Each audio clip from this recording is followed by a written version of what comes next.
tardes. Saludos a todas y a todos, a las autoridades de las instituciones culturales de Toledo, al profesorado, a los estudiantes y a las ciudadanas y ciudadanos que hoy nos acompañan en este especial acto que tenemos el privilegio de contar con Rafael Canogar. Ciertamente se trata de tener entre nosotros, hay que tomar conciencia de ello, a uno de los más grandes pintores españoles del siglo XX y afortunadamente también ya del siglo XXI. Este evento surgió, se fraguó ya hace más tiempo, pero luego fue con ocasión de coincidir y poder conocerle personalmente, lo cual me supuso una satisfacción personal enorme, puesto que soy, como ya le he dicho, admiradora suya desde hace muchísimos años.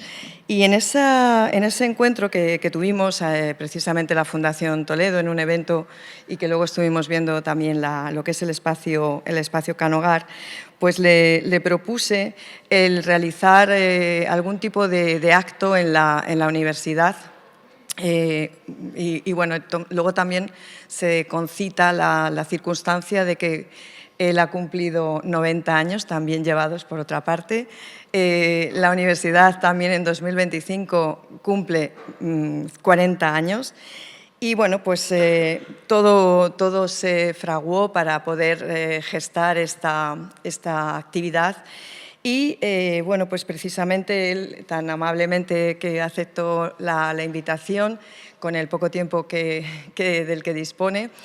Y bueno, pues viendo las posibilidades, él mismo pues señaló esta posibilidad de que le gustaría una interlocución con los asistentes, ¿no? De ahí surge este encuentro de Toledo con Canogar, con la idea de que sea eso, un evento abierto, un diálogo, una posibilidad de que todos podamos conocerle mejor en primera mano y tener incluso esa posibilidad en directo de tratar con él a través de preguntas. En este caso, como habrán visto por el programa, va a ser a continuación de la mano de Alfonso de la Torre y de Palma Martínez Burgos. Y bueno, pues también además en este espacio la Facultad de Humanidades de Toledo, en el que se estudia arte, en el que se estudia, por supuesto, a Canogar, y de ahí también esta coincidencia y esta unión en la colaboración para llevar adelante este encuentro. Y bueno, pues para todos nosotros, para la universidad, sin duda se trata de un encuentro y una ocasión extraordinaria, esta posibilidad que tenemos hoy y una ocasión también para escucharle, para poder conocer detalles de su trayectoria, de su inspiración, de su obra, de impresiones personales, en fin, para profundizar en ese impresionante mundo tan personal y vibrante que es su arte, lleno de trazos, formas, colmados de color, con esa fuerza y esa expresividad que le caracteriza. En suma, va a ser poder conocer mejor a Rafael Canogar y hacerlo aquí, en la universidad y en la que es su ciudad, nuestra ciudad. Muchas gracias.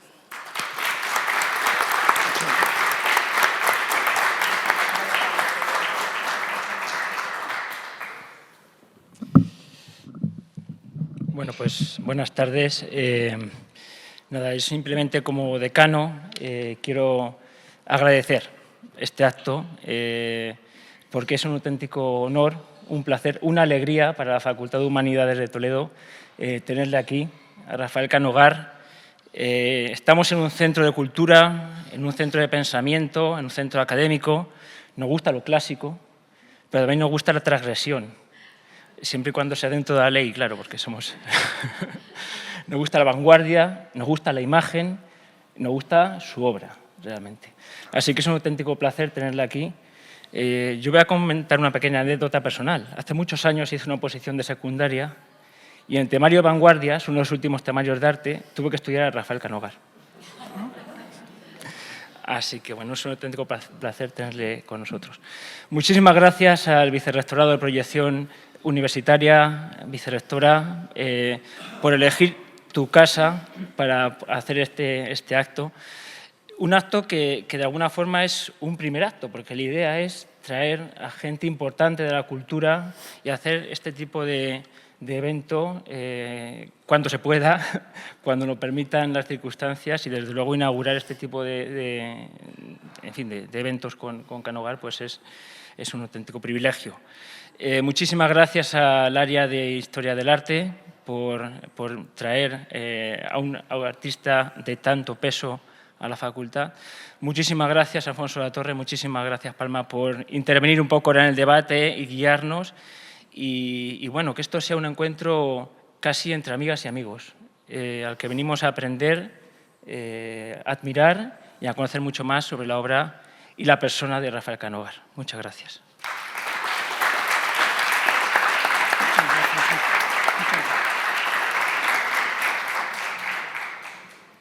Bueno, pues muchas gracias a todos y, por supuesto, a insistir el agradecimiento a Rafael Canogar, muy de corazón. Y vamos a dar paso a la parte importante que es este encuentro, este diálogo con Rafael. Adelante.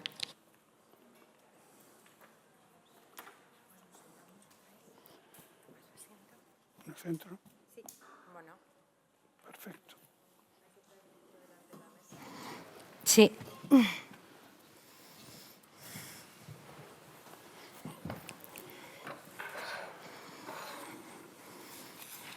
¿Todo bien por este lado? Todo muy bien. ¿Sí? ¿Y por ahí? Buenas tardes. Un poco intimidado, en este espacio, en la universidad. Yo soy un pintor que trato de hacerlo lo mejor que sé, de poner en juego mis muchos años de trabajo y de aprendizaje. Y no sé si es suficiente el tema como para traerlo a este público, pero sí, haremos lo posible. Seguro. Yo por lo menos lo que sí tengo todavía es memoria. Y efectivamente me ha tocado vivir muchos tiempos, muchos cambios, muchas transformaciones. Y esto pues a lo mejor si sale sería interesante comentarlo. Y si no sale, lo sacamos. Vale. Bueno, formo parte de esta mesa junto a Alfonso de la Torre, que es quien va a co-guiar conmigo esta tertulia. Alfonso de la Torre es un gran conocedor de la obra de Rafael Canogar porque él es sobre todo un estudioso, un especialista, un investigador de lo que fue los inicios del arte contemporáneo en España y especialmente del movimiento del paso, que fue, pues, junto con lo que se estaba haciendo en Cataluña, Daualset y todo esto, la primera puesta en escena de la abstracción, en una época muy dura, estamos hablando de los finales de los años 50, ¿no? Entonces, además de eso, pues Alfonso de la Torre, como especialista y como investigador, es un gran conocedor de todos los miembros de ese grupo, del Paso. Y ha hecho los catálogos razonados de Millares, de Feito, de Palazuelo, de Canogar, de Viola, y más o menos has tocado todos, conoces desde dentro, podríamos decir, desde las mismas tripas, lo que fue ese movimiento que en sí mismo duró poco. Bueno, ahora nos lo vamos a contar, pero dejó una estela muy profunda tanto en el panorama artístico español y sobre todo en el extranjero. Además de eso, Alfonso Latorre ha comisariado exposiciones sobre estos artistas, sobre el movimiento del Paso, en España, fuera de España. Ha participado en foros, pues, en las universidades españolas, también en el extranjero, y digamos que no hay, bueno, y es uno de los espíritus, junto con cuando se inaugura el año pasado el espacio Canogar en el tallerón del Museo Vittorio Macho. es uno de los comisarios que deciden, dentro de ese amplísimo abanico cronológico que Canogar acoge y desarrolla desde comienzos de los 70 hasta el mismo 2024, qué obras seleccionamos, cosa muy difícil porque la tentación es seleccionar mucha obra. Entonces, bueno, pues te doy la palabra, Alfonso, empezamos y luego que vaya fluyendo, como decís vosotros, ¿vale?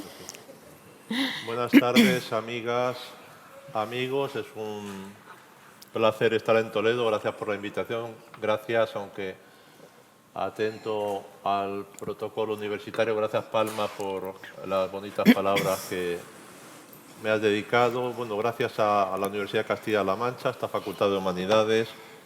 Gracias, Rebeca Rubio, vicerrectora, Óscar López, decano, y Palma Martínez Burgos, que es la catedrática de Historia del Arte. Estoy encantado de estar nuevamente en Toledo. Durante años estuve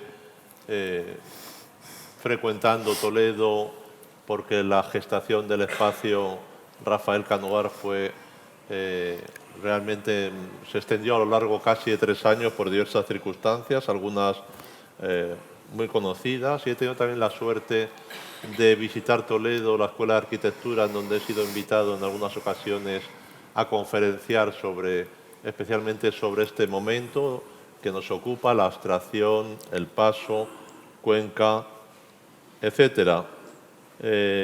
Les voy a hablar de mi vínculo con Rafael, no tanto para hablarles de mí como para entrelazar su historia con esos proyectos expositivos que realmente de quien hablan es de Rafael Canogar. Hace apenas unos meses clausuramos una hermosa exposición y realidades que recogía obra entre 1949 y 2024, fue en Centro, y esa exposición comenzaba hablando de algo de lo que ya ha mencionado Palma y se ha mencionado en las palabras introductorias, que es el carácter de pintor del siglo XXI, de nuestros días. La exposición, que a veces definí como un guante dado la vuelta, comenzaba mostrando al Rafael Canogar en plenitud, al Rafael Canogar, podemos decir, joven en lo relativo a su pintura, y avanzaba para concluir en un hermoso guiño que a veces llamé la guinda del pastel, refiriendo un momento muy hermoso en el que mira hacia la obra de Klee, algo que sucedió en muchos pintores españoles de aquel tiempo. Esa actualidad que se mostró, esa vigencia de su obra y ese valor por antiguas generaciones y por nuevas generaciones que se pudo ver en Centro, se puede ver ahora también en Guillermo de Osma, una hermosa exposición que estará hasta enero, se titula Huellas.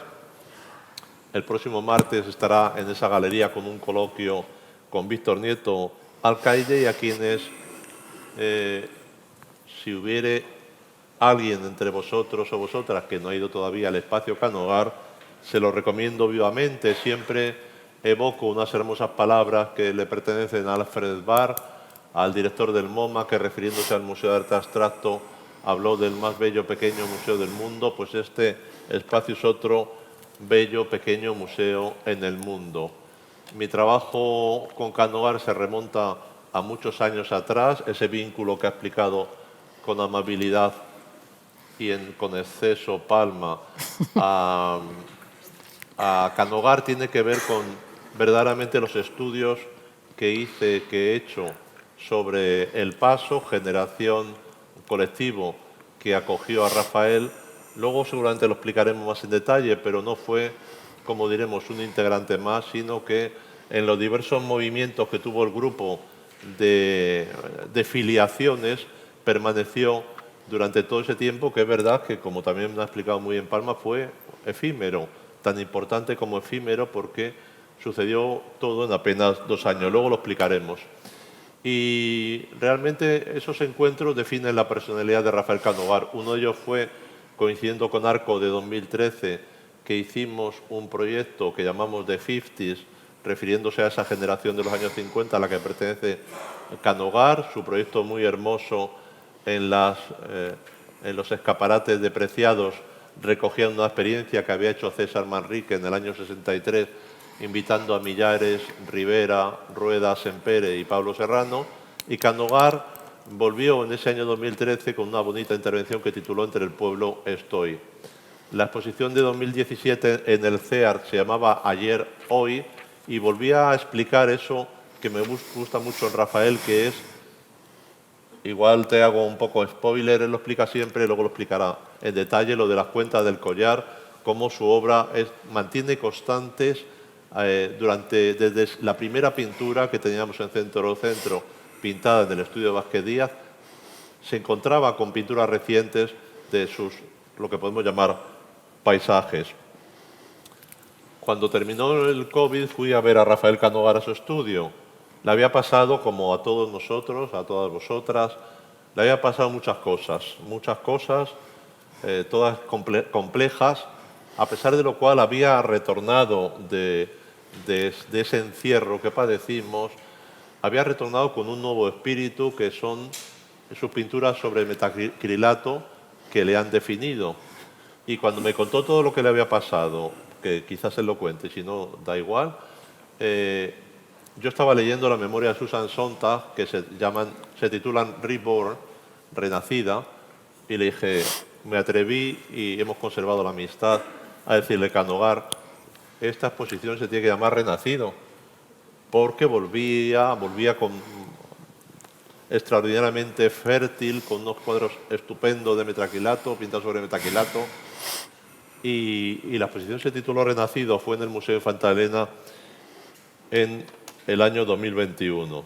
Ya se ha referido a la construcción de un lenguaje en el espacio Canogar, un hermoso lugar en donde se encuentra con la naturaleza, en el interior, en las esculturas que están en el interior, en ese caminante que parece, no sabemos si se marcha hacia los cigarrales o si retorna de él. Y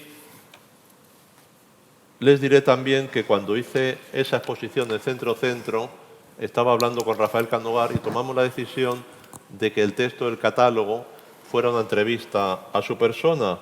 Y una de las primeras cosas que me contó fue que esa noche había soñado con formas pictóricas. Esta misma noche, me dijo, me he despertado imaginando, de tal forma que, concluyendo este largo introito, les diré que cuando pienso en Canogar pienso mucho en una frase de Ricardo Piglia que dice, ser de vanguardia es estar a destiempo. Por lo tanto, el artista es el que sostiene la ética con su propia vida. De tal forma que, aunque pretendemos que sea un coloquio, quedé con Palma que le hacía la primera pregunta, que te la hemos hecho ya 3 veces, una en el viaje, luego cuando hemos llegado te la han preguntado aquí, pero permíteme que democratice la pregunta y que te la vuelva a hacer, que es, ¿qué estás haciendo ahora? Aparte de estar en Toledo, pero digo en tu vida diaria, en tus próximas semanas, en estos días. Bueno, yo esta mañana he estado pintando, como procuro hacerlo casi cada día, pero no siempre es posible. Ayer tuve un acto en la UNED y, bueno, otros días en otras cosas, pero siempre procuro resolver los cuadros que tengo en proceso creativo. Es decir, yo tengo el estudio, tengo obras que cada día me acerco a ellos para resolverlos. Esto ha sido mi vida desde los últimos 70 o 70 y tantos años. Es que empecé muy pronto. Sí. Mi primera exposición creo que fue en el año cuando yo tenía 16 años. Y claro, tengo 90. Entonces, efectivamente, pues he trabajado mucho. Desde aquella primera exposición a hoy, es que han ocurrido tantas cosas, han cambiado tanto todo, que realmente da vértigo solamente pensar en ello. Yo soy el más joven del grupo de artistas que hicimos un arte de vanguardia en los años 50, el informalismo. Yo era el más joven, pero coincidimos todos en la defensa de un nuevo arte, que venía a romper con unas certidumbres estetizantes que quizá ya estaban fuera de norma. En aquellos momentos, cuando creamos el grupo El Paso por una necesidad, realmente aquella España o aquel Madrid era tan pobre de galerías de arte o de críticos de arte, es que realmente había 4 galerías que lo que mostraban era las pinturas de lo que se llamaba la Escuela de Madrid, que casi era una reivindicación nacionalista, ¿no?, de la España posguerra civil, ¿no?, de crear una identidad española. Yo creo que nosotros nos encontramos en aquellos momentos muy aislados, porque los grandes artistas como Picasso, como Juan Gris, como Julio González, como tantos otros, es que se habían ido de España mucho antes de la Guerra Civil, tratando de buscar plataformas donde proyectar su obra con mayor apoyo y éxito. Y cuando nosotros quisimos crear nuestro propio ámbito, pues era realmente difícil, pero era como una especie de revelación que necesitábamos llevarlo a los demás, ¿no?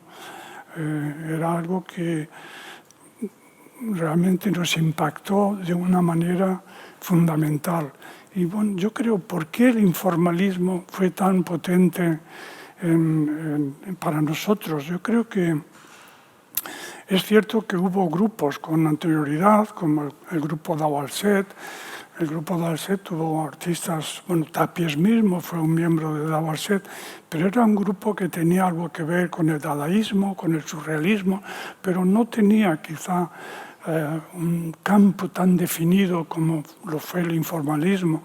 El grupo de Zaragoza, Pórtico, también realmente se hizo muy buenas pinturas, pero realmente el informalismo lo que quizá nos daba un poco el marco donde encauzar nuestros deseos de libertad y de crear una nueva España, una España democrática, de tender puentes con aquella vanguardia que se habían marchado de nuestro país.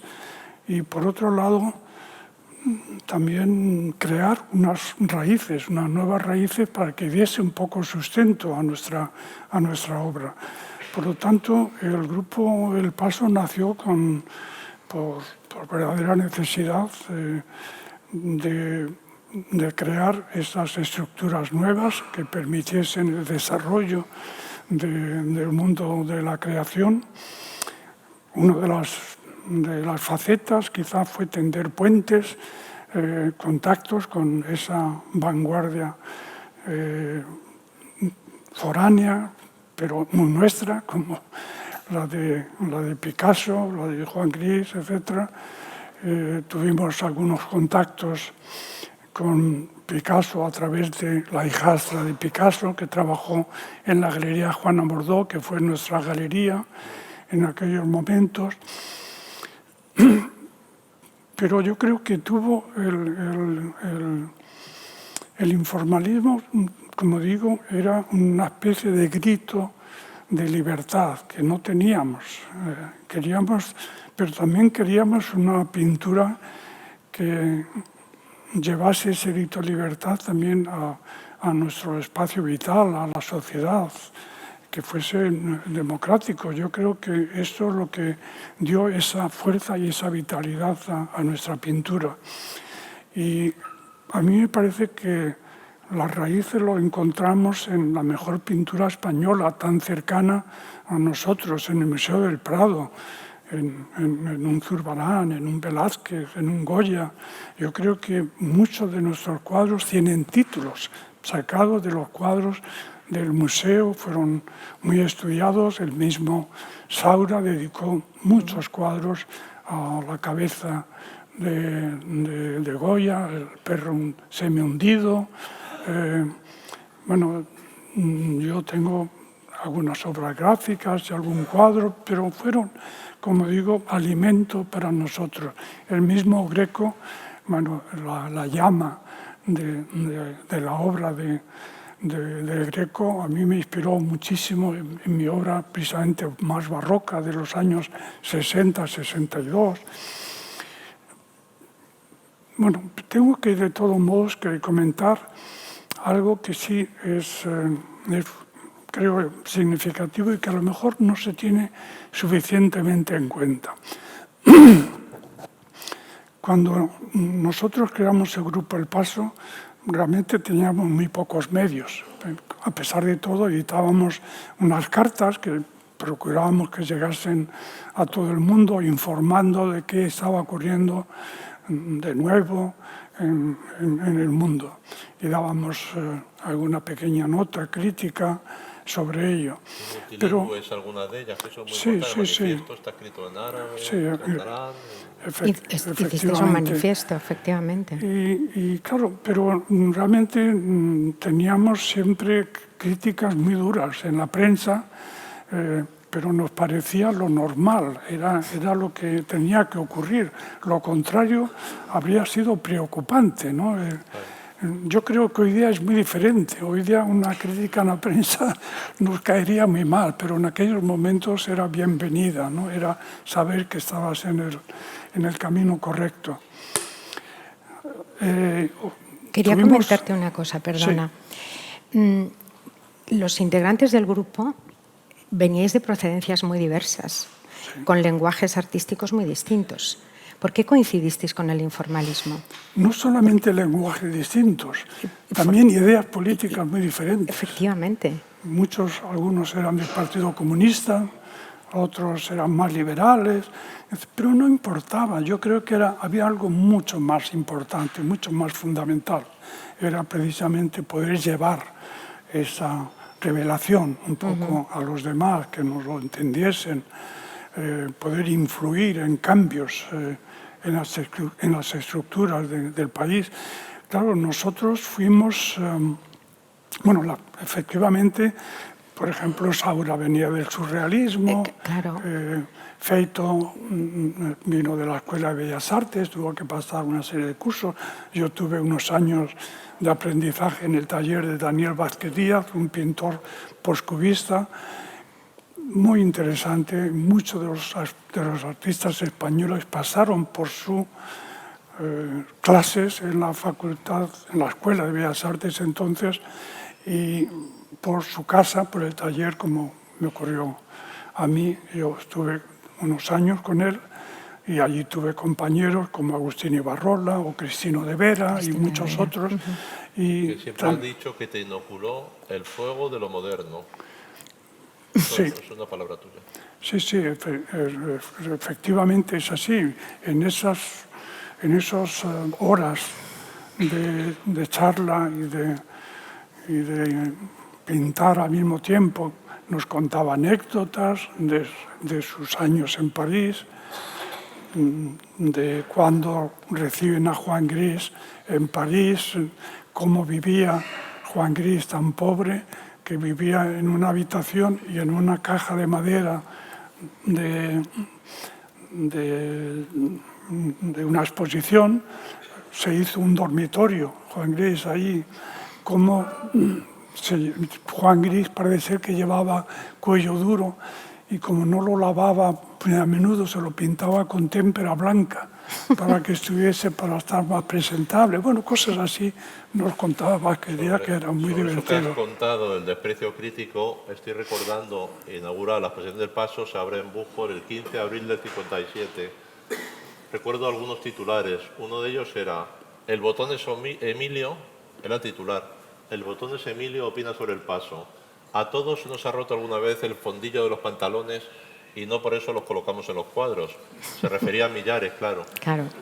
Y había un chiste de Serafín en la Codorniz con un cuadro de Rivera reproducido, una malla metálica que ponía Rivera y debajo Serafín escribe: cretinez total. Bueno, Ese pues era un poco el ambiente que tú ese has citado. era el ambiente, pero al mismo tiempo ocurrían cosas maravillosas. Cuando España firma las bases norteamericanas en España, hay una actividad cultural que viene acompañando a ese acuerdo, y es una gran exposición del MoMA de Nueva York en el patio, el primer museo de arte contemporáneo en España, en uno de los patios de la Biblioteca Nacional.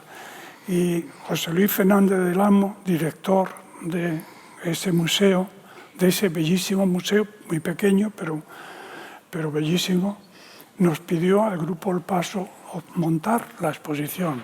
Y claro, fue una gozada para todos nosotros pues ir montando los Pollock, los Rothko, los Klein. Realmente fue una experiencia, un privilegio enorme. Al mismo tiempo... Os desplazáis internacionalmente enseguida, porque tenéis por un lado las bienales, por otro lado tenéis la protección de Miró, que os lanza hacia Pierre Matisse y os pone en Nueva York en apenas 2 años. Sí, sí. Sí, yo para eso que necesito contar algo que a mí me parece que es importante, que a lo mejor no se sabe suficiente. Las bienales, tanto de Venecia como de Sao Paulo, eran momentos importantísimos en el mundo del arte. Hoy día ya no es lo mismo, no tiene nada que ver. La Bienal nosotros fuimos capaces de convencer al comisario Luis González Robles, comisario funcionario del Ministerio de Asuntos Exteriores en Culturales, para que llevase a las nuevas generaciones, al Grupo El Paso, más Chillida, más Tapia, más otros artistas de otras regiones, que llevase ese nuevo arte a la Bienal de Venecia, al pabellón español. Y bueno, era un hombre listo, inteligente, y entendió que efectivamente era lo apropiado y nos llevó. Y el éxito del pabellón español fue enorme, enorme. Y claro, aquí hay que decir que cuando se tenía éxito en Venecia, por ejemplo, es que te hacías famoso en todo el mundo. En ese momento, en 2 meses, eras conocido en todo el mundo. Y a partir del 58, todos los museos más importantes del mundo quisieron exponernos. Y esto cambió, por eso fue también quizá efímero el grupo, claro, El Paso, porque cambió radicalmente de no vender nada a venderlo todo. Yo vendía todo. Y una cuestión que a mí me llama mucho la atención, y cuando tengo las clases con los alumnos de Teoría del Arte Contemporáneo, ¿qué ocurría? ¿Cuál era la relación con la censura? ¿Qué pasaba con vuestra obra? ¿La entendían los censores? Los censores del franquismo. Porque bueno, el informalismo no se entiende, no, era subversiva. Bueno, ¿tuvisteis problemas? No, vamos a ver. No, esto conviene, yo he contestado a esa cuestión en varias ocasiones. El franquismo tenía muchísimas fisuras. Realmente había gente en el Ateneo, por ejemplo, hubo... En cierto momento el Ateneo dependía del Ministerio de Educación y había alguien del Opus Dei que colocó a un director de cine al frente del Ateneo, y él mismo ya en el año 54 llevó cierto arte español también en algunos museos europeos con mucho éxito. Pero realmente el salto fue a partir de la Bienal de 1958. Pero ¿qué ocurre oficialmente? En el fondo, yo creo que desde el Estado, desde el franquismo, piensan que somos un número tan reducido de personas los que podían estar interesados en el arte, que qué más da, que hagan lo que quieran, es que lo van a ver 4 gatos. No es considerado. El problema, la censura realmente la sufrían el cine, y lo sufría el periodismo, y lo sufría la literatura, porque realmente pensaban eso es lo que realmente llega, y esto puede influir enormemente, crearnos problemas. Y yo creo que como anécdota, yo puedo contar que en el año 71 yo estaba entonces residente en Berlín y hicieron una exposición en el Museo de Arte Contemporáneo de Madrid. Vine de Berlín para estar en la inauguración y al mismo tiempo vino la RAI, que estaba haciendo la RAI italiana, para hacerme una entrevista porque estaban haciendo una película sobre arte político. Y se buscó de hacer la entrevista en domingo para que estuviese cerrado, alguien que iba a entretener al celador también que estaba allí, y al mismo tiempo habían pedido un artículo a un crítico de arte para una revista del Ministerio de Educación para publicar una crítica sobre mi exposición. Después de la inauguración yo volví a Berlín y 2 meses después, de vuelta a Madrid, García Tizón, que era el crítico de arte, me dijo: oye, Rafael, cuando fui a entregar tu artículo me lo negaron. Me dijeron que no queremos saber nada de Rafael Canogar por lo que ha declarado en la RAI, en la televisión italiana. Eso fue todo. Pero lo que no teníamos era encargos o apoyos, etcétera, eso en absoluto. Pero nosotros teníamos mucho contacto con la prensa extranjera, con los corresponsales, con frecuencia nos llamaban, ¿qué tal va el trabajo? ¿Cómo va? Y yo creo que se daban perfectamente cuenta que cualquier acción para ir contra nuestro trabajo habría repercutido internacionalmente con mucha relevancia, ¿no? Por lo tanto, yo creo que en eso eran perfectamente conscientes. Puedo contar también que en el año 71 a mí me dieron el gran premio en la Bienal de Sao Paulo. Y el comisario, Ceferino Moreno, un pintor también, pero también comisario, llevó a una serie de artistas con un arte de cierta denuncia, ¿no?, de protesta. Mi sala era justo la obra de protesta, de denuncia, mi periodo realista político. Y en el catálogo había un pequeño texto de Ceferino hablando de esas generaciones con obras de denuncia.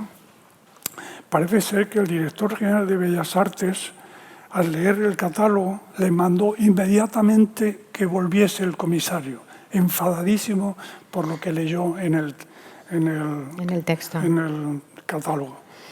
Pero inmediatamente, al mismo tiempo, o a la hora después de decir eso, mandar que volviese, salió en las noticias que España había tenido el gran premio en la Bienal de Sao Paulo.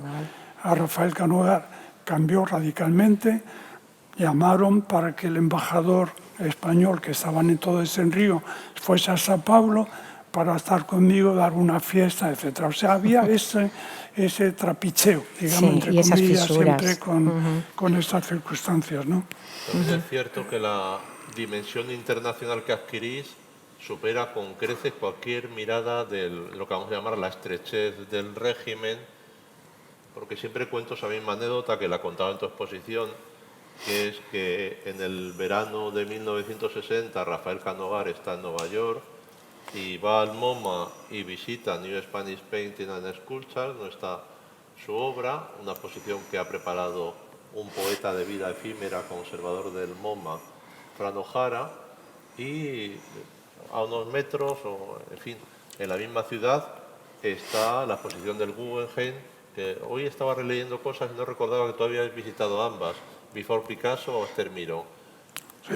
Y fue un momento, claro, deslumbrante en donde, como tú has dicho, la prensa internacional, con Essence de Saga, Leil, Civiltà de la Máquina y todas estas revistas, os dedican, pero no son menciones. Ya nos gustaría que el arte español actual tuviera esos momentos como esa toma de Nueva York que suponen la coincidencia de esas dos exposiciones. La del Guggenheim la hace James Johnson Sweeney.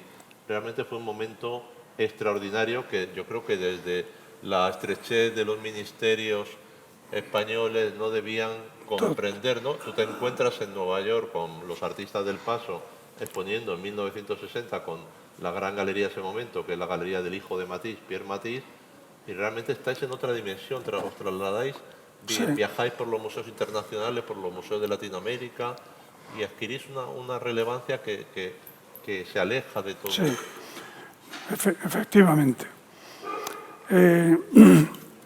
Se pasó de la ignorancia total, pero el pabellón español despierta el interés del mundo del arte por España y por el arte que se estaba haciendo en España. Y empiezan a llegar críticos, empiezan a llegar coleccionistas interesados de qué estaba ocurriendo. Y yo creo que eso empieza a cambiar y empiezan a surgir algunas galerías nuevas con personas como Juana Mordó, como Elvira González, como gente ya defendiendo ese arte nuevo Y la con exposición del MoMA, perdona que te interrumpa, él abre un cuadro que recordarás, el cuadro Toledo. Sí. O sea, esa exposición del MoMA que he citado, el cuadro de apertura de la exposición con el cartel y lo que ahora llamamos vinilo, lo abre el cuadro Toledo de Rafael Conoar. Bueno, a mí Toledo me ha inspirado siempre mucho. Yo he dedicado muchos cuadros a Toledo. El cuadro mayor que he pintado de aquella época, quiero decir, de aquellos años 50, que fue pintado en un estudio que tenía de altura 2,80. Y la pintura que estaba San Cristóbal medía 3 metros. Entonces tenía que tenerlo un poco inclinado para poderlo meter y pintarlo, ¿no?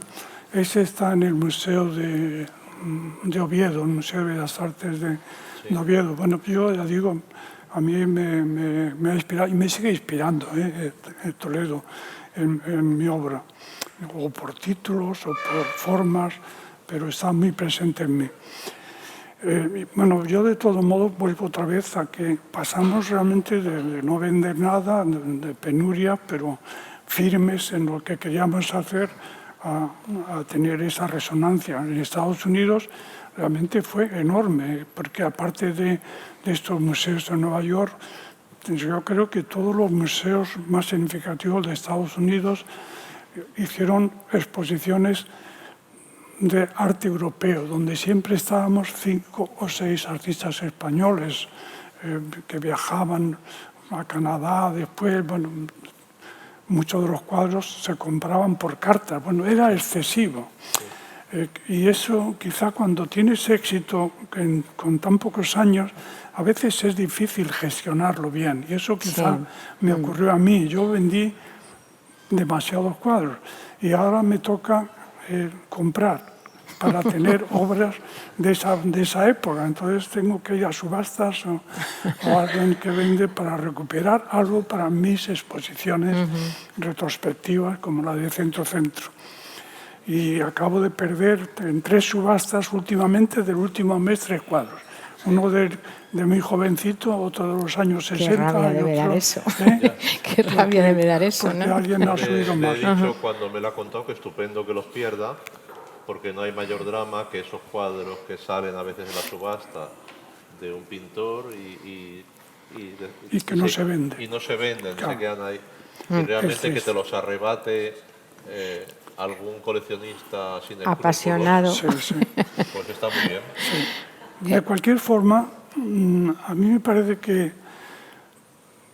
hablando ya un poco del informalismo, hablando ya de tendencias, hablando de arte, yo también viene al caso hablar un poco de que el informalismo fue un mundo riquísimo en aportaciones nuevas, ¿no? Con materiales, conceptualmente de cómo componer, cómo se debía pintar un cuadro, pues el mismo Polo, si recordáis, dejando chorrear la pintura por el suelo, Yves Klein pintando a la mujer de azul y dando vueltas sobre una tela, el Sugai, el japonés, con una cuerda suspendida del techo y colocando la tela en el suelo y los botes, los tubos de pintura vaciados y balanceándose con los pies hacía 4 o 5 gestos. Bueno, todos ellos fueron experiencias y obras fantásticas, pero también a veces era difícil ir ya más allá, en atrevimiento, ¿no? Eran posiciones en las que empezaba con ellos y casi terminaba un poco con ellos, que vamos a hablar de Marcel Duchamp, ¿no? Como que coge una rueda de bicicleta, etcétera, etcétera. Bueno, esto hizo que quizá la crisis del informalismo, que son sobre los años 60. Entonces, todos los conceptos un poco dominantes durante el informalismo tuvo unos años realmente para mí fabulosos, ¿no? Y a mí me parece que me gusta siempre mencionarlo, Harold Rosenberg comentaba que el artista, cuando pinta, se acerca con sus herramientas a la tela y el resultado es una pintura, pero sobre todo un acontecimiento, porque efectivamente hay una experiencia nueva de acercarse el artista y dejar que aflorase, que saliese de su propio interior, sin pasar por ese control mental de cómo formar, ¿no? Y hacer que parte del accidente, de lo intuitivo, tuviese una parte importante en la concepción de la obra. En todo caso, abandonaste el informalismo por cansancio, por esa crisis, porque ya no había... Bueno, eso precisamente, eso es a lo que iba ahora a tratar de definir. Yo precisamente era el más joven del grupo también, quizá fue en parte eso, y también, bueno, yo, ciudadano español, mi vida era en una dictadura, y eso tenía que marcar mi trabajo. O sea, yo creo que los artistas, hay muchos tipos de artistas. Hay el artista que se encierra en 4 paredes de su estudio y no importa lo que ocurre en su entorno, él crea su obra al margen del mundo. Y hay otros, como Picasso, pues que influyó enormemente la circunstancia que le tocó vivir, ¿no? ¿Por qué pintó el Guernica? Pues bueno, pues pintó el Guernica. De hecho, cuando le encargaron el cuadro para el pabellón español, él no sabía qué iba a hacer. No había ocurrido el bombardeo, tardó mucho en decidirse en pintar ese cuadro, porque yo creo que no, la República yo creo que lo que quería era un panfleto, y él no quería hacer un panfleto. Y solamente cuando ocurre el bombardeo es que se le ocurre, esto es lo que tengo que hacer, es el drama universal, tomando cosas de los clásicos, de elementos muy simbólicos de la herida, del incendio, y finalmente encontró el tema para la obra, para el Guernica. Pero yo he nacido, mi vida hasta entonces en una dictadura, es que tenía que marcar mi trabajo, porque soy de esos artistas que han influido lo que ha ocurrido en mi entorno, mis vivencias. Y no solamente era, en mi caso, aislado, había ocurrido en toda Europa. También artistas como Foster, el alemán, también que fue un artista informalista, o tanto otros ingleses o alemanes, en Italia muchísimo, Recalcati y tantos otros, dejaron el informalismo o la abstracción para hacer un arte de denuncia. En Mayo 68 es un exponente del nuevo espíritu que ocurría en aquellos momentos en el mundo, sobre todo en Europa. Un movimiento surge quizá románticamente, hay que cambiar la sociedad, hacer una sociedad más justa, y indudablemente movió a muchísimo mundo del arte, muchísimo, hasta el punto que la Bienal de Venecia retira los premios. Y la Bienal de Venecia, estaba yo precisamente el último año que se retira estaba yo presente en la Plaza San Marcos, porque allí había soldados, bueno, hubo unas peleas, bueno, no importa, retiran los premios y ya deja de tener la importancia que he mencionado antes que tenía la Bienal. Y es cuando las galerías que tenían a sus artistas, que los mandaban al Bienal de Venecia, pues cuando tenían premio subían mucho los precios, entonces ya no hay premios, no nos interesa, no mandamos los cuadros. Y por eso inventan las ferias de arte, las ferias como Arco, como la FIAC, etc., como respuesta a las bienales. Bueno, yo sentí esta necesidad de hacer una obra que fuese de más fácil acceso a un público, que si bien esas obras informalistas mías tenían ese germen de libertad, de deseo de democracia, no era suficientemente entendido, como no fuese muy cercano, muy conocedor, ¿no? Yo quise, ya digo, recorrer parte del camino y hacerme ese encuentro con ese espectador para hablar de temas, hacer una reflexión sobre estos temas pendientes a resolver. Y es como así nace el hombre cosificado, entre comillas, ¿no? El hombre protagonista de mi obra, de ese periodo de denuncia, y que duró hasta el año 78. Perdón, hasta el 75. Te voy a interrumpir. Hasta el 75. Ha durado hasta hoy, porque lo hermoso de ese periodo es cómo naciendo en ese momento. A mí me gustaba algo que contaba siempre. Eras un joven que viajaba a Europa, viajaba a América, y alguna vez te oí decir, y yo quería votar, yo quería vivir en un régimen en el que tuviera opciones de decidir. Pero lo que quiero decir es que aparte de ese instante histórico, lo hermoso de esa obra es doble. Lo más hermoso es que pervive, es decir, que acabas hablando del dolor humano, de esas guerras que existían en aquel momento y que perviven, de la soledad de las personas atravesando las ciudades, de los encarcelados, ese dolor que es en ese momento un dolor histórico que está engarzado en tu país, es universal. Y luego, por otro lado, haces una cosa que será como muy pionera. Hemos hablado antes un poco durante el viaje de eso, que es el uso de la fotografía. Es decir, muchos de estos artistas de esta generación se alimentan de las imágenes de prensa que les conmueven y que él recorta. A veces no son siempre de procedencia española, sino unas madres argentinas que protestan, piden la libertad de sus hijos, y esas imágenes le conmueven. Y ese abastecimiento de su obra a través de las imágenes fotográficas es algo que podemos entender perfectamente en nuestro tiempo.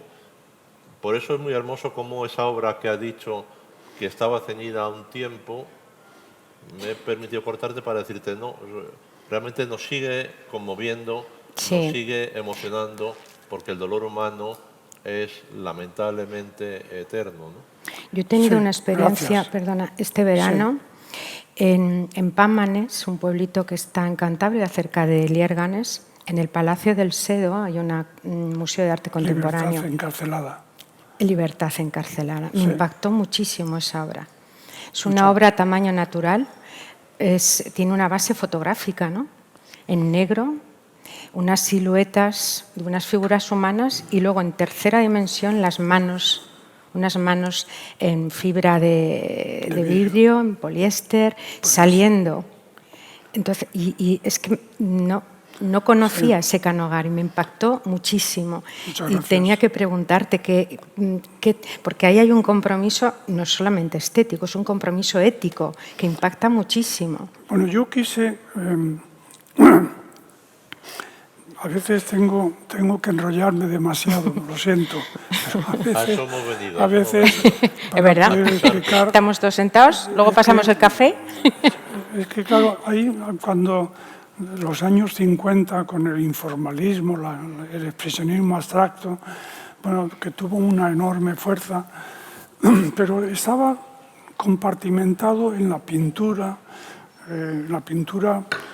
que a veces era, como digo, en el suelo, era otra forma de actuación, pero era la pintura, o era la escultura, o era la fotografía.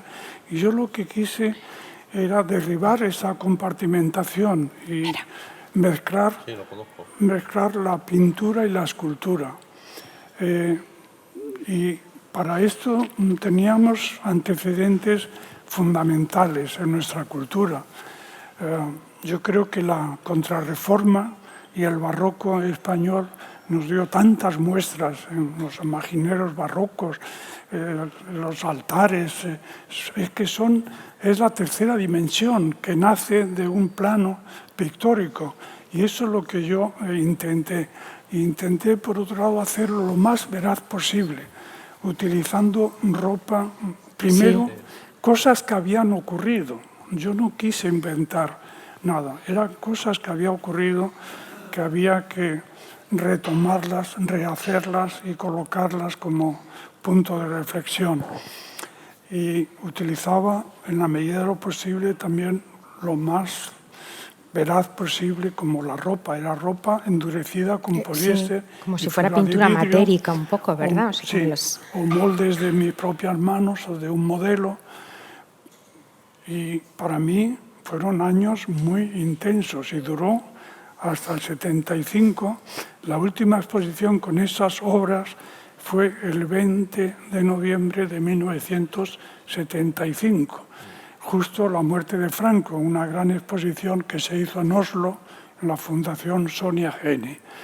En ese momento, en esa inauguración, se brindó por una nueva España democrática, y yo decidí volver a la pintura de nuevo porque había ya partidos, había libertad, y yo ya no me sentí moralmente obligado a dar imagen a esa lucha colectiva. Yo quise volver otra vez a la pintura, a las herramientas del pintor, a la bidimensionalidad de la tela, y por eso empecé. Y como hasta ahora, pues a partir del 75, no hay grandes, bueno, hay cambios, pero hay, por ejemplo, Nacen las cabezas, las series homenajes a Julio González, pero que son, como yo he dicho muchas veces, perchas donde colgar la pintura, ¿no? Para ser libre y nunca perder el control, ¿no? de esa referencia, de esa huella del pintor que ha dejado su impronta sobre la materia. Yo, de todos modos, yo diría que en mi pintura, a través de tantos años, siempre ha habido una impronta, que es la de mi condición de castellano, y que yo creo que en toda mi obra tiene que ver enormemente esa huella que se ha dejado sobre la materia. Para mí la materia es fundamental, es importantísima. Y claro, yo lo he mencionado varias veces en mis viajes de Madrid a Toledo, de Toledo a Madrid, los campos arados, trabajados por el hombre, esos surcos es que aparecen una y otra vez en mi obra, ¿no? Y esta misma mañana he estado trabajando en uno de ellos, vamos. Voy a leer unas palabras tuyas. Soy un artista castellano, es de la entrevista en Centro, y mi primer paisaje fue el de nuestros campos roturados por el arado, por su materia y sus colores que he visto desde mi niñez, camino de Toledo a Madrid, de Madrid a Toledo. Desde muy temprano quise dejar constancia de mi identidad en mi obra pictórica.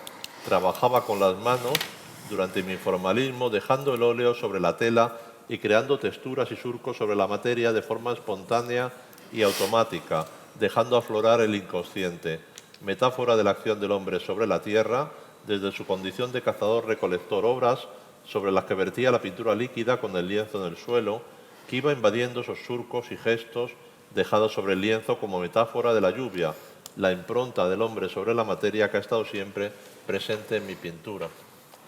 Efectivamente. Y lo que estoy haciendo ahora, lo que he estado haciendo esta misma mañana, tiene algo que ver con esto. He estado haciendo con la mano también, vaciando también, hay unos tubos, y con la mano hacerlos correr sobre la tela. Tiene mucho que ver, porque como he contado también antes, mi evolución son diversas etapas, diversos periodos, como esas cuentas de un collar, pero hay ese hilo conductor que une a todas ellas. Y quizá ese final de ese hilo conductor se acerca al inicio, ¿no? Como lo que has leído que Que es tuyo. menciono. Que es tuyo. Ah. Que lo que he leído es tu palabra. Sí, sí, por eso Claro. digo que me hace eso que había. Que estás de Sí, acuerdo. lo sé, sí. Estoy de acuerdo. A eso voy. Has dejado textos, has dejado reflexión teórica. ¿Perdón? Que has dejado por escrito textos, una reflexión teórica, no solamente una obra inmensa, ¿no? Cuéntanos qué es exactamente Con los pies en la tierra. Hace tantos años que... Es que me ha recordado lo que estás contando, ¿no? De la terrenalidad. Yo precisamente yo creo en ese primer escrito para un catálogo del Grupo El Paso, pues efectivamente hablaba de tener los pies en la tierra, porque a mí me parece que es muy importante también ese contacto ¿Quieres que con te cuente una cosa que he descubierto sobre ti hace Sí, poco? dime. En los cuadernos de Sonarmadán, en el papel de Sonarmadán, Sí, invitáis a Miró a que participe, que entonces es un señor ya mayor y se convierte un poco en tutelador de ese grupo. cierto. Y entonces os escribe unas breves palabras que dice: amigos del Paso, Sí, tened los pies en la tierra, porque desde ese punto os impulsaréis hacia el futuro, ¿no? Y entonces tú pareces recoger ese guante de ese escrito, cuando dices tener los pies en la tierra es como una especie de hermanar con esa palabra de Miró, que es una palabra, vamos a decirlo así. sí, Claro, no hacía falta, en aquella España se podían decir muchas cosas sin expresarlas de un modo, como diremos, retórico, directamente político, pero siempre me ha parecido que esa palabra de Joan Miró era una palabra revolucionaria, era... sí. Pero Y sigue tú siendo pareces- una constante, y tú ¿no? pareces recoger en ese texto, no lo había percibido hasta que estaba leyendo eso de Miró, No, es que yo tampoco me lo recordaba. O y sea, tú que esto recoges tener los no- pies en la tierra y es como, Sí, sí. como si siguieras esa palabra de Miró. Me Pues gustó es que me mucho parece a mí esa también. macla. Me ha gustado que lo digas, porque yo no lo recordaba. Sí, vamos, así no. es. Tener los pies en la tierra es el concepto de Miró hacia los del Paso. Bueno, yo ahora mismo, hablando ya un poco, cuando me han preguntado a veces qué ocurre en el mundo del arte, yo creo que el joven artista tiene un campo mucho más difícil que nosotros lo tuvimos.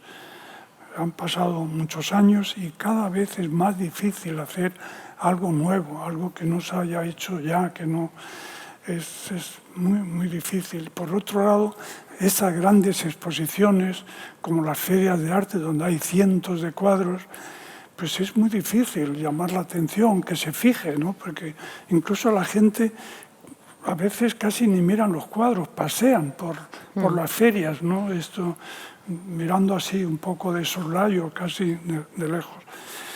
Y bueno, pues claro, esta situación hace que a veces el joven artista quiera hacer algo que llame la atención, claro, que se fijen, ¿no? Y esto puede a veces ser una trampa, ¿no? De seguir un poco modelos, un poco de otros que han conseguido cierto, no sé, titulares, ¿no? En periódicos, como el plátano pegado con la cinta en una de las ferias últimas, y que creo que alguien vino y se lo comió. Y se lo comió, y luego sí. pusieron otro. De eso se trataba. De catalán, sí. En Y estamos en un momento realmente para las artes plásticas realmente difícil. Incluso las nuevas tecnologías o la inteligencia artificial son también retos también. Bueno, las tecnologías yo creo que han puesto en manos de los creadores nuevas herramientas y se puede hacer con ellas buenas obras o malas, igual que en pintura, ¿no? O sea, lo que ha sido enriquecer, ha hecho enriquecer las herramientas para un creador. Pero también pienso, y eso es lo que yo estoy, es que hace falta también un poco mirar atrás para dar un paso adelante. Y a mí esa vitalidad de aquellos años 50 es la que me gustaría, me quiero un poco recuperar y llevar un poco en la obra que estoy haciendo en estos momentos. Y a mí me parece que también es una forma también en la que el artista un joven artista tiene que procurar, porque es difícil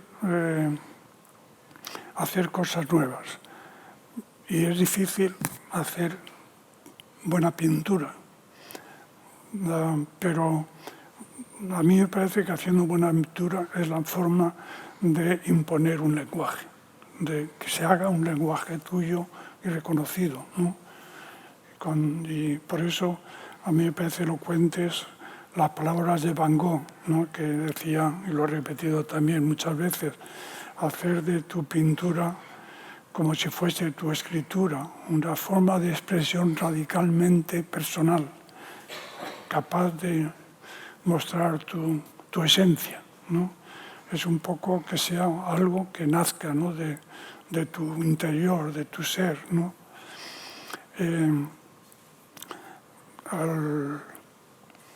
Y a veces, yo me parece que también lo he comentado, tú me habrás oído decirlo, que Popovich escribió en algún momento que una guitarra pintada por un pintor cubista o por un surrealista o por un dadaísta, pues cambiaba mucho de forma, pero siempre estaba ahí la guitarra. Y nosotros dejamos de pintar guitarras, pero había algo más profundo, que es es la esencia de las cosas, ¿no? Y que es el alma que está en tu interior, está en tu propio ser, que tienes que ser capaz de hacerlo aflorar. En mí ha sido esa entidad castellana, que lo he dicho, ¿no? La importancia que tiene la materia, de la impronta que has dejado como creador en la materia. Y en tu cartografía vital, además de Castilla, ¿cuál ha sido la tierra o qué país ha sido el que más te ha marcado? ¿Italia, Estados Unidos? Yo creo que todos los sitios. ¿Todos? Italia mucho, claro. O sea, yo trabajé durante muchos años por contrato que me compraba desde el año 58. En esa Bienal de Venecia me ofrecieron ese contrato y me compraban 25 cuadros al año y a veces iba a pintar los cuadros allí. Tenía mucha relación con los artistas, pero también cuando empecé a hacer este arte de denuncia, también otros artistas en ese mismo área de denuncia pues hicieron grandes exposiciones que me obligaron a ir o a Alemania o a Milán, etcétera, con nueva imagen del hombre o arte político, pero también Estados Unidos. Yo también he ido mucho a Estados Unidos porque tuve un matrimonio con una norteamericana y durante 30 años y fui ¿Viste allí clase, con cierta además? frecuencia, ¿no? O sea que bueno, he vivido en Berlín, he vivido en Roma, pero siempre por cortos periodos, porque realmente lo que yo nunca he querido dejar es España. O sea, donde yo tenía lo que yo tenía que decir, lo tenía que decir desde aquí. Y cuando el MoMA, precisamente, mi visita al MoMA y al director de exposiciones justo me dijo, te voy a llevar a una galería que quiere trabajar contigo. Y bueno, me llevó y me ofrecieron trabajar y quedarme allí. Y yo dije, lo pensaré.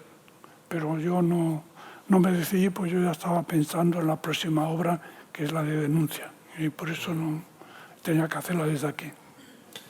En todo caso, yo creo que vamos a pasar a las preguntas, ¿no, Palma, ahora? Quería solamente hacerle una última pregunta, porque Toledo está presente en tu obra. Has hablado del Greco, es verdad, pero ¿has sido de los artistas que más te han influido o han estado presentes otros de nuestra gran arte español? ¿Eres asiduo al Museo del Greco, por ejemplo? Me interesa mucho la espiritualidad de la obra del Greco y ese movimiento, como he dicho, de llama, ¿no? Sí. Pero a mí me encanta también Zurbarán, me encanta. La materialidad, ¿no? En definitiva. Sí, y también por la austeridad, esa esencialidad, ¿no? de los monjes blancos de Zurbarán yo he hecho algún análisis de algún cuadro de Zurbarán, y realmente a veces cuando lo estudias de cerca, etcétera, hay unos aciertos enormes, ¿no? Y tienes que venir a clase de arte español. ¿Eh? Que tienes que venir a la clase de arte español. Sí. Pero también, bueno, Goya, por Dios, Goya es que a todos los artistas españoles de mi generación es que nos conmovió, ¿no? Porque, y Tú claro, siempre lo que... hablas del perro semihundido, ¿no? Que Sí, es como pero un poco la figura sí, que sí, siempre- es un cuadro que es que ya es un cuadro muy abstracto. Había un programa de televisión hace muchos años, Mirar un cuadro, me parece que era el Sí. título, Alfredo Castellón, el director. y yo precisamente tomé como tema el perro semihundido. Es un cuadro abstracto, es que realmente es de unas sutilezas, es de una belleza. Materialmente, mirar su superficie es enormemente bello. Sí, pues... Voy a hacer una coda antes de pasar al público. Son palabras de Rafael Canogar, a ver si te gustan. El poeta, Entonces no me gusta. el poeta Sí. terminaba la entrevista diciéndome esto. El poeta Constantino Cavafis nos habla de la riqueza del camino que forjó de saber y de vida a Odiseo en el largo camino a su Ítaca. No tengo una meta y mi territorio es el camino de la pintura que me ha dado la posibilidad de crear y soñar y comunicarme gracias a la gran aventura del arte que ha dado sentido a mi vida. Es verdad. Maravilloso. Muy cierto. Pues si se anima el público, que seguro que sí. Venga, ¿quién rompe el fuego? ¿Por ahí? Hacemos el micrófono. Juan Carlos y luego... ¿Mm? Yo quería preguntarle cuándo sabe, cuándo siente que una obra está terminada. Sí, esto es una pregunta difícil para un artista, saber cuándo. Y eso es la sabiduría, te lo da el tiempo, es el conocimiento. Efectivamente, cuando estás trabajando es materia, colores, hasta que de pronto esa superficie adquiere vida. O sea, tienes que conocerlo, tienes que darte cuenta inmediatamente y dejarlo ahí, porque si trabajas encima, sencillamente lo vas a asesinar, ¿no? O sea, yo creo que... Pero hay que tener esa sabiduría que te lo da el tiempo, te lo da la experiencia y te lo da también, bueno, pues la intuición, ¿no? Pero sí, es importantísimo saber cuándo está el cuadro terminado. ¿Sí? Señor Canogar, antes de nada, mil gracias por estar en Toledo con sus palabras. Yo tengo tres cuestiones, una curiosidad, una confesión y una pregunta. La curiosidad es, ¿qué desayuno usted todos los días para estar así? Pues, No está obligado a contestar. bueno, eso no tiene café y algún bollo, ¿no?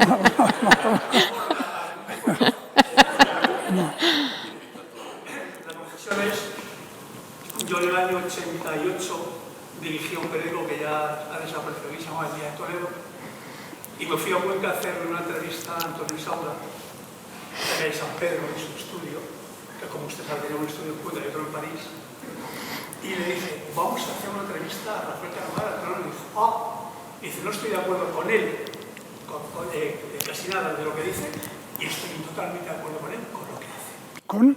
Con lo que hace. Es la cuestión. Y la pregunta es, bueno, yo en realidad soy un enviado especial de la Sorbona. Hay una toledana que está haciendo un máster en la Sorbona sobre la influencia que pudo tener, si es que la tuvo, París con el grupo El Paso. Todo el paso pasó por París, salvo Manuel Ruñer, que rechazó una beca y no quiso estar. Esa toledana es mi hija y me ha dicho, por favor, estás con Dios y con su apóstol, con Alfonso. Bueno, y yo hago la pregunta esta, porque la intención de, se llama Carmela, que está haciendo ese máster en la Sorbona, es intentar hablar con usted como el más joven, el más dejado, y que le oriente un poco.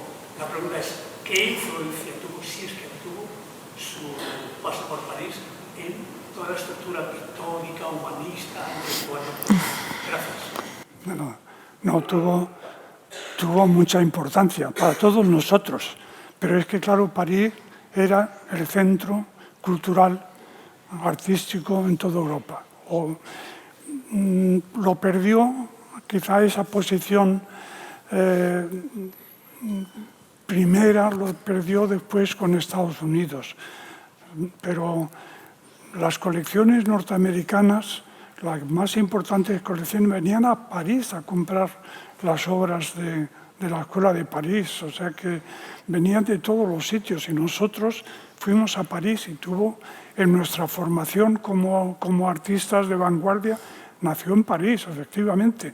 Mi primer viaje, yo vi las primeras cosas de Dubuffet, de Walsh, etc. Y yo quise ser otro pintor informalista también, como la importancia de la materia, de Soulage, por ejemplo, que es un artista que me gusta mucho. Claro, yo lo conocí allí y me interesó muchísimo. Y a Feito, que se quedó a vivir en París, Isaura, que había estado un tiempo, se vuelve a Madrid, que fue cuando formamos el grupo El Paso, y Manuel Millares viene también de Canarias. Bueno, pues no sé si está suficientemente claro que París fue fundamental. Si me permitís, voy a añadir algo. Primero, vamos a recomendar a la persona que está en la Sorbonne que compre un libro recientemente editado sobre el Colegio de España en París. Se acaba de publicar hace un mes, que está publicado en Tirán Leblanc, una editorial. Que participas tú, ¿no? Sí. Bueno, es un libro múltiple, sí. de múltiple autoría. Yo hablo de los pintores que están en París, pero claro, ahí fue muy importante la presencia del Colegio de España en París, que permitió, hay que recordar, muchos de vosotros en vuestra juventud no lo sabéis, pero de España no se pudo salir hasta el año 48, y que cuando se salía tenías que salir con becas de estudios, y en el Colegio de España no se podía estar más de 3 años. Buena parte de los pintores estuvieron allí en París. Que los artistas del Paso tuvieron el apoyo de la crítica francesa, que era muy relevante en aquel momento.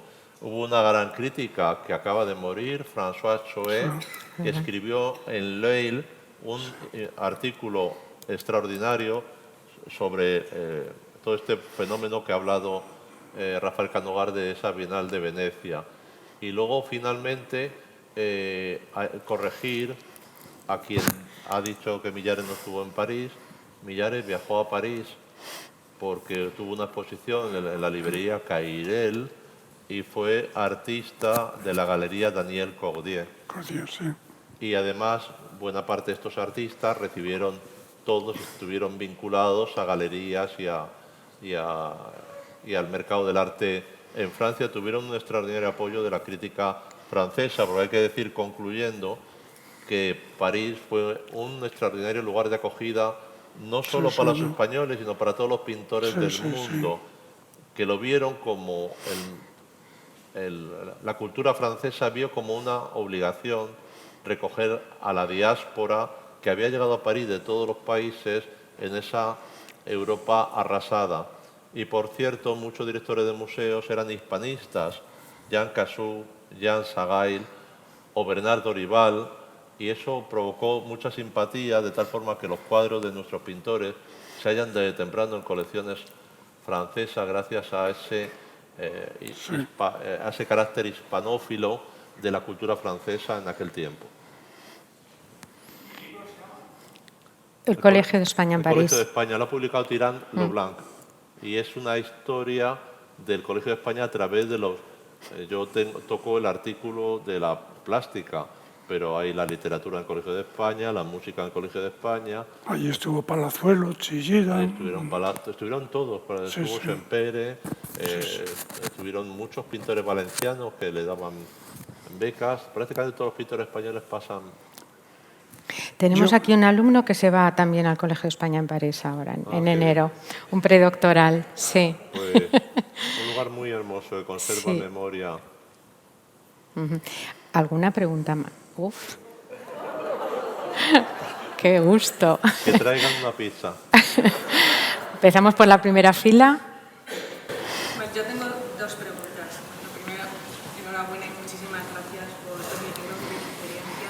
Gracias. La primera pregunta es, bueno, tiene que ver un poco con mi curiosidad, porque cuando estudiamos historia del arte vemos las consecuencias que tienen los hechos en la obra, que es al final lo que nos llega. Pero a mí sí me gustaría preguntar la consecuencia que tuvo o cómo vivieron de manera personal, interna, desde el grupo, el repentino éxito que tuvo en las bienales, sobre todo de São Paulo y de Venecia, durante todos los años 50, y luego también el final, entre comillas, de este boom dentro del mercado del arte cuando llegan los años 60 con la llegada de Rosenberg y todo eso. Me gusta, tengo curiosidad por saberlo cómo lo viven de manera personal. Bueno,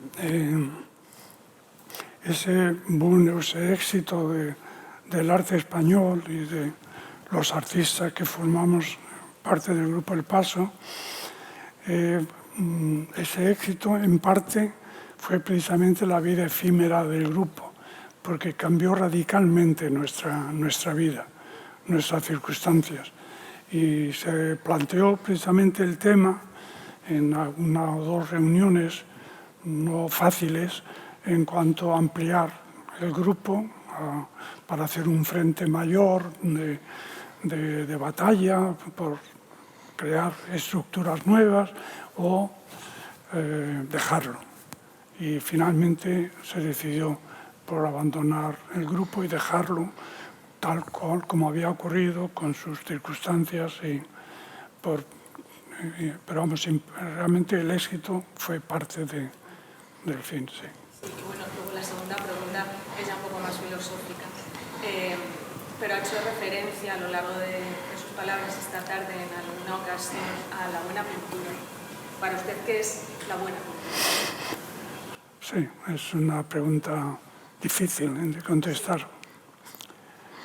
Indudablemente, yo creo que toda obra, no importa de qué tiempo, tiene una estructura que es el soporte fundamental, que es la pintura.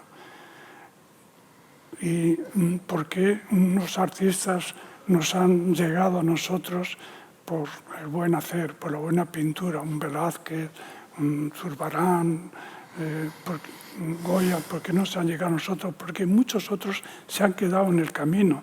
El tiempo criba enormemente en el mundo del arte o en literatura, en todo. Nos han llegado precisamente los buenos porque tenía ese soporte, ese lenguaje íntimo, profundo, que hace que una pintura sea buena. Y forma parte, pues, cómo está compuesto, los colores, las texturas, la materia, no el retratado, no la cercanía al retrato, porque bueno, a los reyes han hecho muchos retratos, no solamente Velázquez hizo retratos como Inocencio X, etc. Pero, por ejemplo, la anécdota conocida por todos de cuando Inocencio X ve el retrato, pues Tropovero, ¿no? Porque claro, efectivamente le pintó como era. Y sin embargo, normalmente pues, se pintaba retratos pues, por ese filtro un poco de clasicismo, ¿no? Y él rompe con ese, bueno, pues todo eso es lo que es ese lenguaje íntimo y profundo de que cuando una pintura es buena y no. Pero es más difícil, más allá, definirlo, ¿no? Esto, para mí es muy fácil, desde luego, ese cuadro es bueno o es malo, yo no sé, supongo que puede ser algo más difícil para una persona ajena, ¿no? Pero yo creo que el problema Mira, yo voy a contar un par de anécdotas que a lo mejor tú también me has oído una vez que me dieron una medalla, no sé qué, y comentaba que una vez estaba yo mirando un cuadro en una exposición y llegan dos personas de una cierta edad y van a la cartela, sin título. Claro, sé que no saben qué decir. Y sencillamente se fueron. es que ni miraron el cuadro, porque la cartela en todo caso podía darles una referencia para opinar, pero es que ni siquiera se pararon a ver, lo siguieron. Y muchas cosas, es que realmente la gente no mira muchas veces los cuadros. Cuando yo he ido como turista a ver museos con un guía, es que realmente lo único que han comentado a veces es las circunstancias del tiempo, que el rey, la familia, pero no han contado de cómo estaba compuesto, por qué se ha hecho de esta forma, qué representaba en esa época. Yo me acuerdo ante el Napoleón de David, que hay la bandera roja detrás del gris de la cabeza del caballo.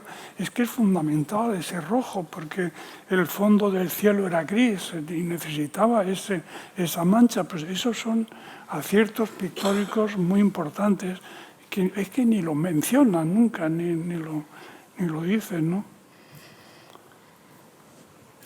Lucía. Bueno, yo lo primero quería darle las gracias por estar esta tarde con nosotros, la verdad que es un honor. Y bueno, como estudiante de Historia del Arte, aunque bueno, creo que no soy la única, como sabe la profesora Palma, me cuesta entender mucho la abstracción. Por eso me gustaría saber por qué abandona la pintura figurativa.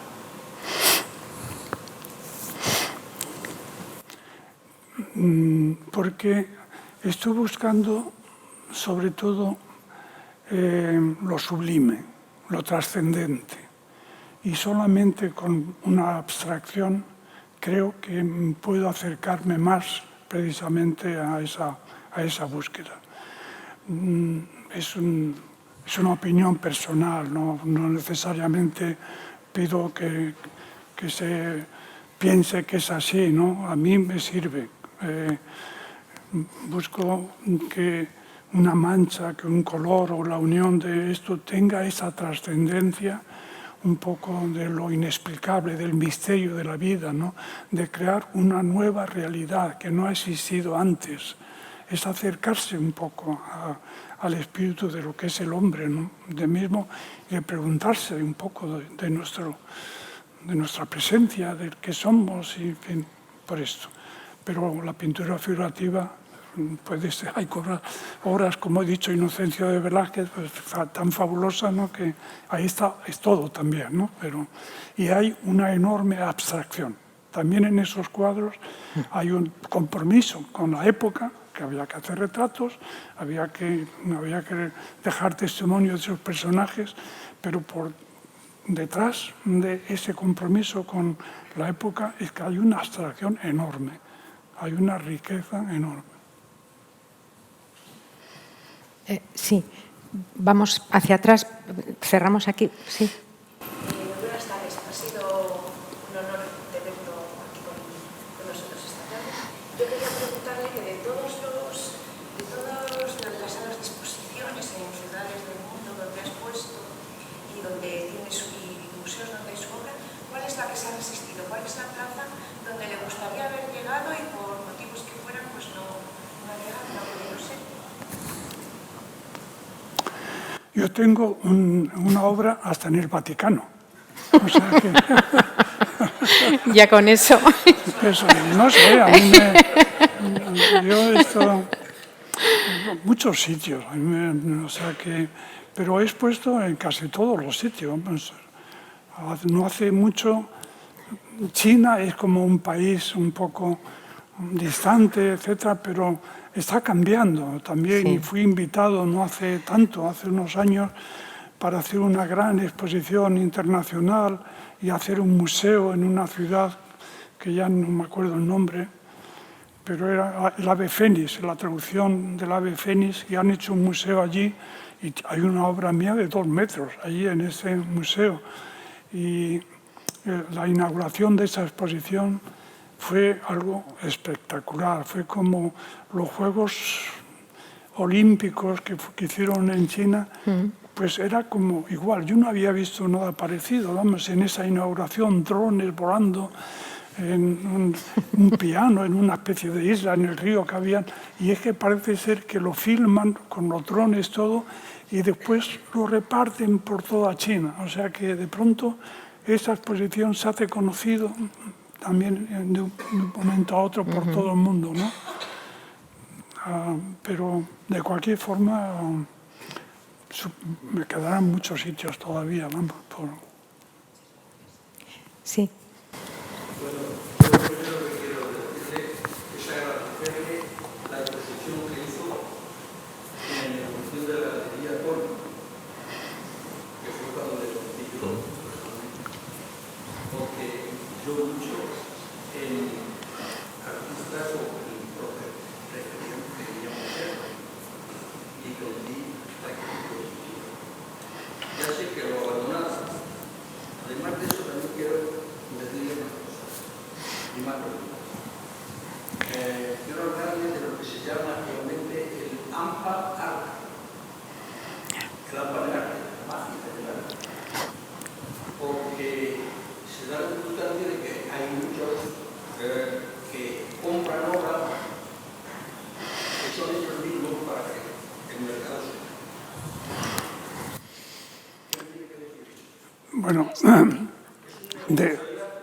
Bueno, de Tormo yo agradecí a los artistas toledanos de Tormo que me llamasen para inaugurar la sala, me ilusionó mucho. De nuevo yo tengo espiritualmente estoy muy ligado a Toledo, no solamente nací, he mantenido relaciones siempre, ¿no? Y bueno, sobre el mercado del arte, todo esto, es que no está exenta, es parte de la sociedad, es lo mismo, hay especulación, supongo que se refiere a esto. Hay la forma de hacer subir los cuadros. De hecho, yo creo que eso ya no existe, pero yo recibí una vez una llamada, voy a contar dos anécdotas. Bueno, de una llamada que me llamó un señor diciendo que estaban interesados en comprar. Y dije, bueno, pues nada, muy bien, cuando quieren venir. Yo ahora mismo no tengo a la venta porque tengo una exposición, pero para que vean los cuadros. Y dijo, no, si no se pueden comprar, no nos interesa. No le importaba los cuadros para nada, lo que querían era comprar para especular.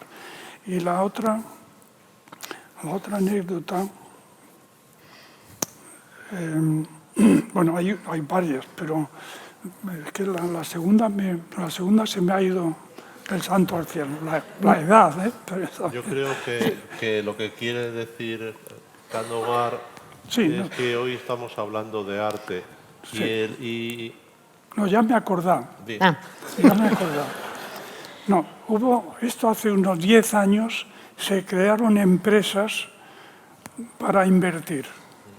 Y yo recibí una vez una llamada de ellos, donde te compraban no un cuadro o dos, sino 50 o 60 cuadros.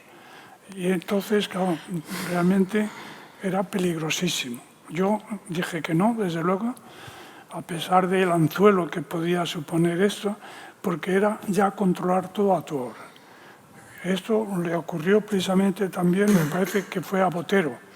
A Botero, sencillamente, el mundo en Colombia, el mundo de la droga era muy potente, invirtieron mucho dinero en compras de cuadros de Botero y sencillamente compraron 50, 100 obras, yo no tengo ni idea, mandaban un cuadro a una subasta y ellos mismos pujaban para hacer subir los precios. Cuando tenía cierto precio, como se quedaban ellos mismos con el cuadro, lo único que tenían que pagar era la comisión de la sala de subastas. Pero los otros 90 cuadros que les quedaba lo habían subido ya 50, 60, un 100%. Eso yo creo que ha desaparecido un poco, pero eso existió. Concretamente yo recibí una llamada de una de esas personas. Muchas gracias por estar aquí. La verdad es que después de haber escuchado todo lo que ha dicho usted, me parece que sobre todo para los jóvenes hoy en día es muy necesario escucharlo. sobre todo por sus lecciones, sobre todo de arte, pero relacionado con la historia también, la historia reciente de nuestro país. Sobre todo, voy a ser un poco egoísta. Para mí, que soy una persona que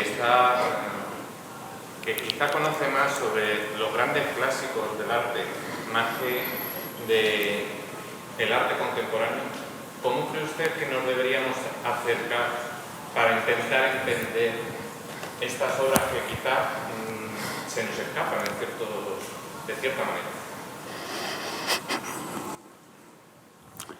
¿Qué hacer para que llegue más? Bueno, yo supongo que estudiarlas bien, estudiarlas, ver en qué contexto han nacido, en qué periodo, con qué teorías. Yo creo que el entorno de las obras tiene mucha importancia. Yo creo que todo tiene una consecuencia. La fotografía indudablemente cambió muchísimo el mundo del arte. Cuando aparecen las primeras posibilidades de sacar fotografías, son utilizadas por los artistas y ya no hay tanta necesidad de dejar testimonio de hechos históricos, de personajes, y los artistas se sienten más independientes para indagar qué es la pintura, qué es realmente el mensaje que se quiere dejar. Yo creo que cómo cambia, por ejemplo, Van Gogh. Voy a poner como ejemplo Van Gogh. Van Gogh nunca vendió un solo cuadro, a pesar de que su hermano era marchante, no fue capaz de vender su obra. Y sin embargo, hoy día está en todos los lugares, en cualquier habitación, puede ser un elemento decorativo.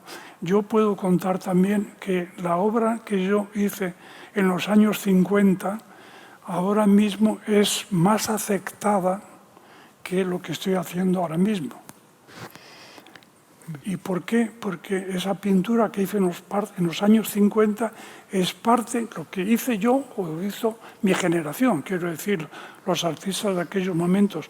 Es más aceptado que lo que están haciendo a lo mejor ahora, por lo menos de la mía, porque esa pintura es parte ya del acervo cultural de todos. A través de libros, de catálogos, pues hay una costumbre de verlo. Y sin embargo, lo que yo estoy haciendo ahora, lo que he hecho la semana pasada, etcétera, es nuevo, es diferente, y todavía no hay un consenso, no hay un criterio hecho, no está todavía suficientemente reposado, por así. Pero yo creo que la época y el contexto tiene mucha importancia. El cubismo, por qué se hace el cubismo, en qué momento y por qué. Todo eso es una forma de acercarse a entender las obras de arte contemporáneas. Nos quedan 3 preguntas. Sí, aguantamos 3 preguntas todavía, ¿verdad? Carmen. Buenas tardes. Yo también quería darle las gracias por que usted esté compartiendo hoy su tiempo con nosotros. Gracias. A mí me interesa saber cuándo comenzó su vocación, cómo empezó a vivir esa vocación, cuándo empezó usted a coger esas pinturas, cuando era niño, ¿cómo empieza a vivir esta vocación de la que ha hecho su forma de vida? Bueno, muy pronto, realmente como todos los niños. A todos los niños se les ha dado colores y papeles, pero muy pronto se interesan por otras cosas, que se mueven, que se encienden, etc. En mi época no se encendía nada, pero ni se movía, pero bueno, pero colores y papeles y para mí ya fue un poco obsesión, o sea, ya me interesó, no me gustaron otros juguetes, me quedé con esos. ¿Qué es un poco jugar? Yo, en el fondo, sigo jugando con colores y con formas, desde niño a hoy. Me siento tan feliz como jugando en aquellos primeros años. Y efectivamente yo tuve una vocación muy fuerte, muy suficiente como para convencer a mis padres que pagasen mis clases de pintura, porque yo lo que quería hacer era pintor. Y me decían, te vas a morir de hambre, los pintores se mueren de hambre. Pero a mí, a los 14 años, a mí no me importaba nada. Si me lo encontraba una cosa tan lejana, yo lo que quiero es pintar. Y fui capaz de convencer a mis padres que me pagasen mi profesor. Y fui a verle yo, toqué María de Molina de Vázquez Díaz, le enseñé cosas que había hecho en San Sebastián y le gustaron y me dijo, bueno, pues que venga tu padre para hablar de honorarios, ¿no? O sea que, y bueno, pues se pusieron de acuerdo y yo a partir de ahí es que me sentí pintor, vamos. Lola.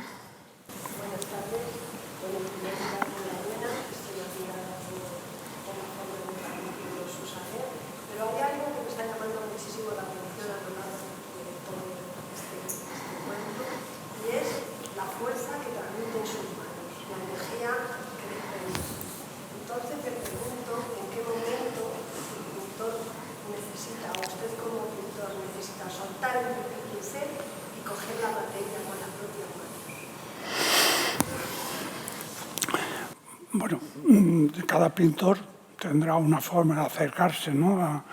A mí, por ejemplo, me gusta mucho Morandi, un pintor que con 4 elementos, unas cuantas botellas, vasos, hace un mundo muy rico, muy bello.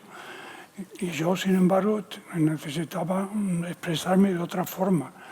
Y Morandi es de los artistas que he dicho, encerrado en su estudio, no importa lo que la guerra mundial, etc., él estaba encerrado en su estudio y creó un mundo muy suyo y muy bello.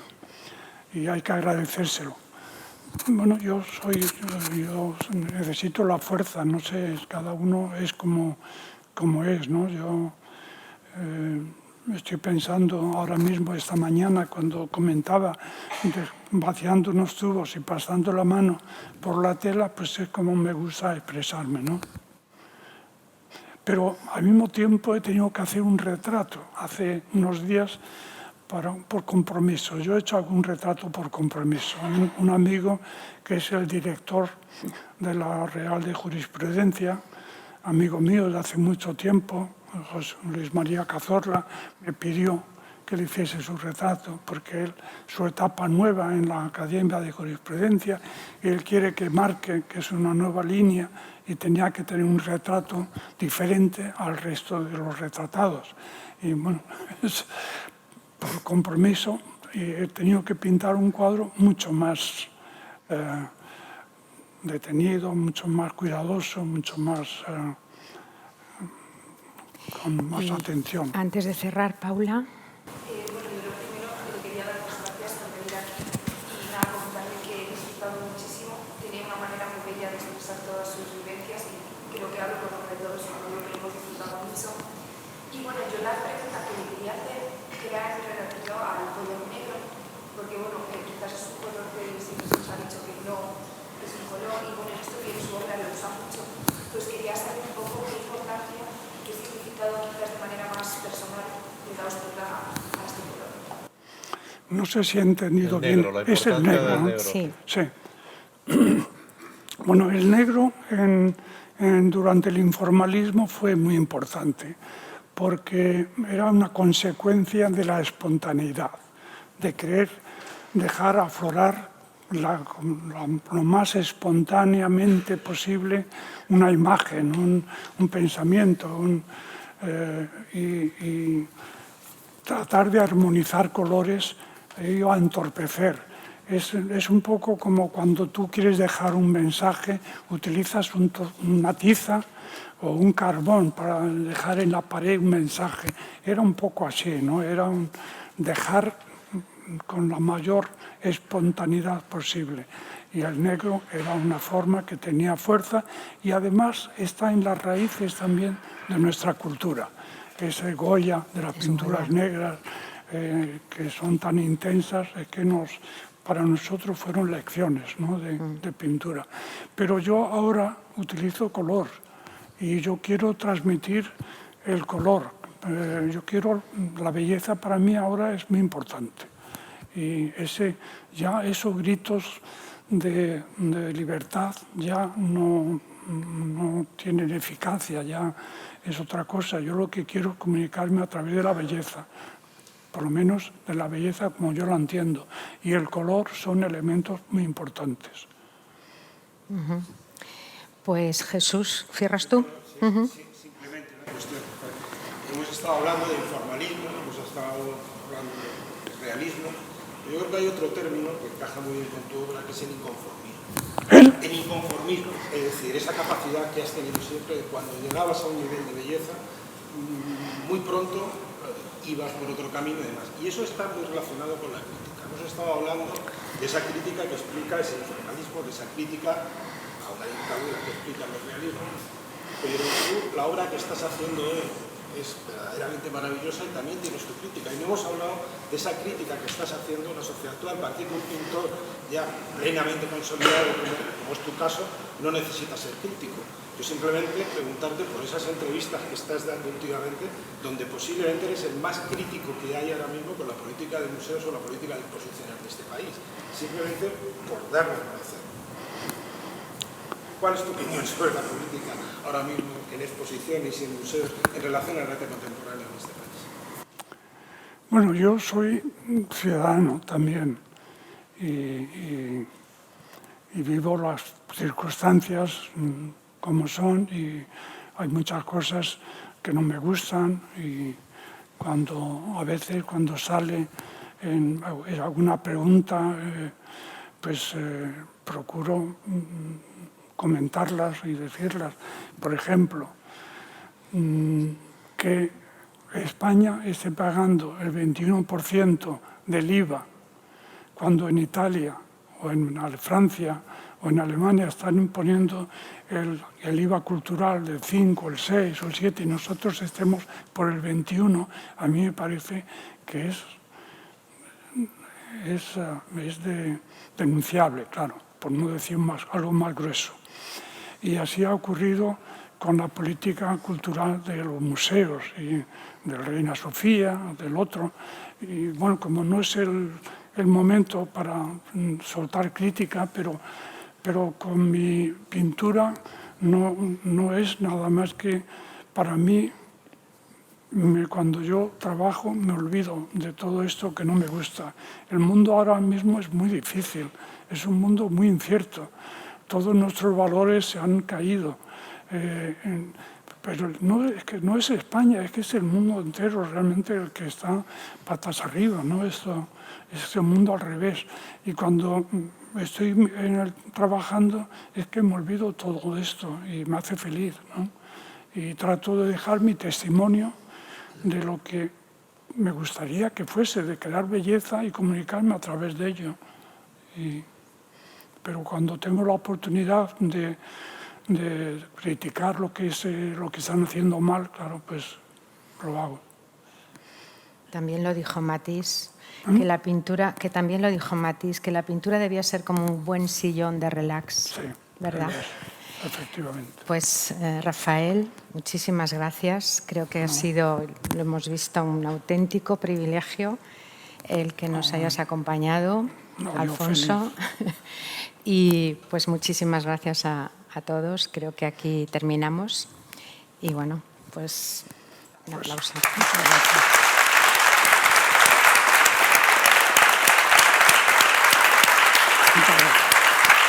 ¿Te ha gustado?